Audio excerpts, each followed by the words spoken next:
Barbie Hi Fortesa everyone, update. I am Barbie Fortesa and I would like to thank Avignon Clinic and Travertine for always Yun, no? being so Avignon and generous to Travertine. host block screenings of my film.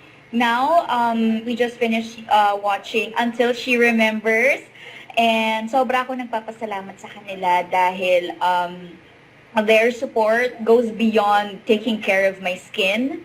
I always feel their support whenever I have films like this and alam naman natin hindi biro ang magpa-block screening and so maraming salamat. I am also very surprised that they have invited a lot of people to watch it and I'm so grateful dahil marami kong nakapanood ng aming pelikula today.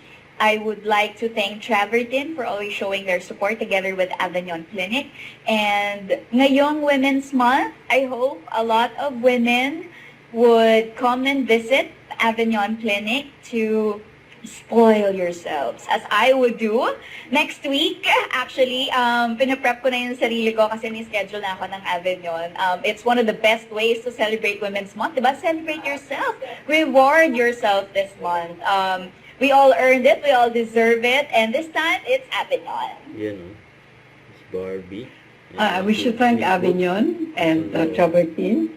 Learned something new today about what the name means for sponsoring the block screening of our film, Until She Remembers, a film by Brillanta Mendoza, starring Charo Santos, Barbie Fortesa, Albert Martinez, Angel Aquino, and Eric Kison and myself.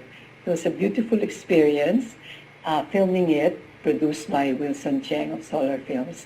And we are glad that Avignon and Travertine helped bring it over to audiences here at EDSA Siam.